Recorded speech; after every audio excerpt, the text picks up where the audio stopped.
আসসালামু আলাইকুম, সবাই কেমন আছেন? আশা করি ভালো আছেন। পূর্বের অ্যানাউন্সমেন্ট অনুসারে আজকে আমার N3 এর প্রথম ক্লাস।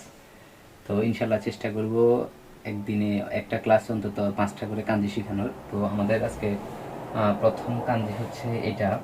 এই কাঞ্জিটার কুনিয়মি হচ্ছে ওবো এরু, অনিয়মি সামেরু এবং সামেসু। অর্থাৎ এই কাঞ্জিটা দিয়ে দুইটা জিনিস হয়, একটা হচ্ছে কুনিয়মি আর একটা হচ্ছে অনিয়মি। এবার দেখি আমরা কুনিয়মি এবং অনিয়মি দিয়ে গঠিত শব্দগুলো। প্রথমটা হচ্ছে ওবোয়েরু। ওবোয়েরু অর্থাৎ মনে রাখা এবং অথবা স্মরণ রাখা, অর্থাৎ আমরা কোনো কিছু দেখে শুনে যেগুলো আমরা মনে রাখতে পারি সেটা হচ্ছে গিয়ে ওবোয়েরু। আর আরেকটা হচ্ছে মে গা সামেরু অর্থাৎ চোখ খোলা, এবং মে ও সামাসু চোখ খোলা। এই দুইটার অর্থই চোখ খোলা, কিন্তু তফাৎটা হচ্ছে গা এবং ও এর মধ্যে। অর্থাৎ যেখানে গা থাকবে সেটা হচ্ছে ন্যাচারালি হয়, অর্থাৎ আমাদের ইচ্ছার অধীনে হঠাৎ করে ঘুম ভেঙে যাওয়া, সেটা হচ্ছে মেগা সামেরু। এবং মে ও সামাসু যেখানে ও, অর্থাৎ এখানে নিজের ইচ্ছাকৃত হয়, নিজের ইচ্ছাকৃত অ্যালার্ম দিলাম তারপরে উঠলাম, সেক্ষেত্রে হবে মে ও সামাসু। এবার আমরা দেখব কাঞ্জিটা কিভাবে রেডিক্যাল অনুসারে অর্থাৎ প্রত্যেকটা স্টেপ বাই স্টেপ লিখতে হয়। তো প্রথমে আমি কাঞ্জিটার ভেঙে ভেঙে সব কিছু এখানে উল্লেখ করেছি। যে উপরে যে তিনটা দাগ সেটাকে বলা শো তো ছোট কিছু, আর নিচে যে ঢাকনার মতো এটা, সেটা আসলেই ঢাকনা, এটা ওয়াকামুরি অর্থাৎ ঢাকনা। এবং নিচে এই যেটা, সেটা আমরা অনেকে পরিচিত, N5 এর সাথেও পরিচিত, N4 এর সাথেও পরিচিত, মিরু। মিরু হচ্ছে দেখা। এই কাঞ্জিটার যদি এই জিনিসটা যদি সবাই যদি মনে রাখতে পারে তাহলেই আমার মনে হয় যে সহজ হয়ে যাবে কাঞ্জিটা। তো দেখুন এবার লিখার সিস্টেমটা।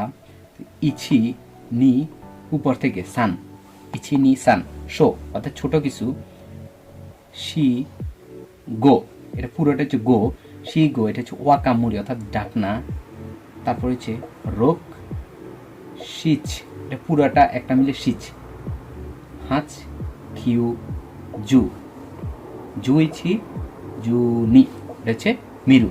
অর্থাৎ ছোট ছোট কিছু ডাকনার নিচে দেখা, সেটা হচ্ছে গিয়ে ছোট ছোট জিনিস ডাকনার নিচে দেখা।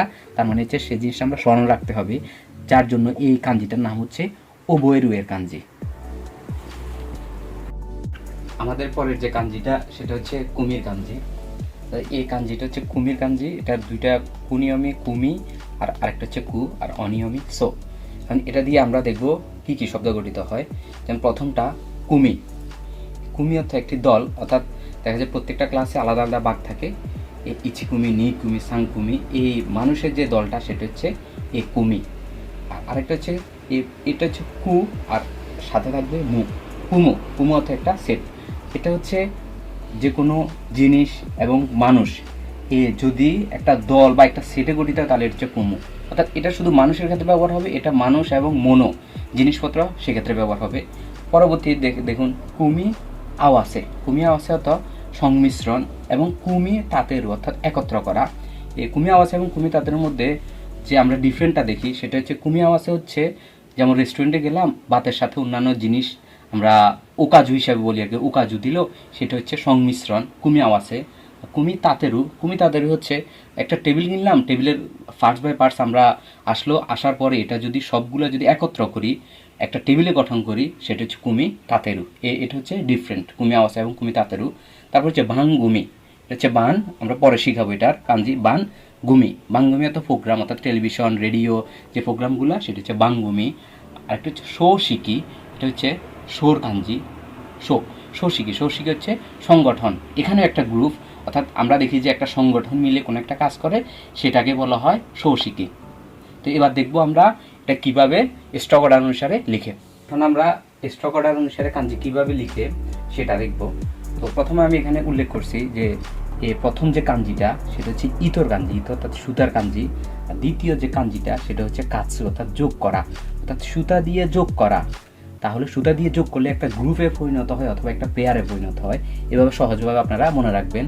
আর কাঞ্জি অবশ্যই স্টক অর্ডার অনুসারে লিখবেন। আমি স্টক অর্ডার অনুসারে শিখাচ্ছি।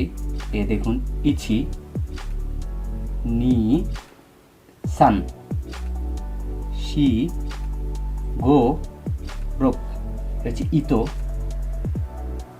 ইছি নি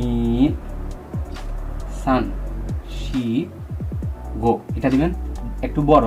আর এই জিনিসটার মধ্যে এই জিনিসটা ইম্পর্টেন্ট, এই জিনিসটা, এই চোংটা দিতে হবে। অনেকে দেখা যায় যে এভাবে দিয়ে দিল, দেখা যায় যে এটা হবে না, অর্থাৎ এই চোংটা দেওয়া লাগবে, অর্থাৎ এই তেনটা দেওয়া লাগবে। আজকের ক্লাসের শেষ কাঞ্জি আমরা দেখাই, এটা হচ্ছে শেষ কাঞ্জি। পরবর্তী ক্লাস থেকে আমরা ইনশাল্লাহ 5টা করে করার চেষ্টা করব। তো এই কাঞ্জিটা হচ্ছে সেকি কাঞ্জি। সেকি অর্থ এখানে লিখে দিয়েছি আমি সিট, প্লেস অথবা পজিশন, অর্থাৎ আসনের কাঞ্জি। এটা শুধু কুনিয়মির ক্ষেত্রে ব্যবহার হয়, অনিয়মের ক্ষেত্রে কোনো ব্যবহার নেই। এটা আমরা দেখব এই কাঞ্জিটা দিয়ে শব্দের কিভাবে ব্যাখ্যা করা যায়। এটা হচ্ছে সুরসেকি সুরু হচ্ছে উপস্থিত থাকা। এটা আমরা সবাই পরিচিত, দেমাসের কাঞ্জি দে অথবা সুরসেকি সুরু অর্থাৎ উপস্থিত থাকা অর্থ দেখা যায় যে আমরা ক্লাসে গেলাম অথবা কোনো মিটিংয়ে গেলাম, ওখানে যে উপস্থিত থাকা সেটাই হচ্ছে সুরসেকি সুরু।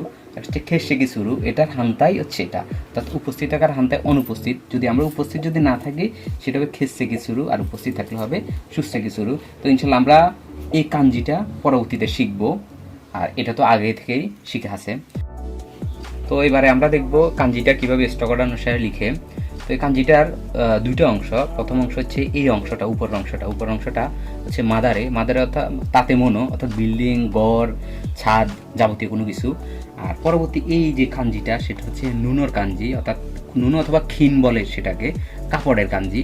তো সহজভাবে মনে রাখবেন, ঘরের মধ্যে আমরা যে কাপড় শুকাতে দিই, ধরে যে কোনো একটা জায়গা দিলাম, সেটা হচ্ছে একটা আসন অর্থাৎ সেকি। তো এবার দেখুন কিভাবে স্টকর্ড অনুসারে লিখতে হয়। প্রথমে দেখুন ইছি নি সান শি গো রোক শিচ হাঁচ খিউ চু। এই ক্ষেত্রেও এই জিনিসটা দেওয়া লাগবে, অর্থাৎ এই যে কাপড়ের যে কাঞ্জি, এই জিনিসটা দিতে হবে অবশ্যই। তো আজকের ক্লাস এই পর্যন্ত। আজকে আমরা 3টা কাঞ্জি শিখালাম। তো ইনশাল্লাহ পরবর্তীতে চেষ্টা করবো 5টা করে কাঞ্জি শিখানোর, যত দ্রুত সম্ভব এন্ট্রিটা শেষ করানোর। আর অবশ্যই আমার ক্লাসগুলো দেখবেন, ভালো লাগলে অবশ্যই ইউটিউব চ্যানেলে লাইক দিবেন, ফলো করবেন, এবং যারা জাপানে আসার প্রতি আগ্রহী এবং যারা এখানে আছেন সবার কাছে শেয়ার করবেন জিনিসটা। তো দেখা হবে পরবর্তী ক্লাসে। তো সবাই ভালো থাকবেন, আল্লাহ হাফেজ।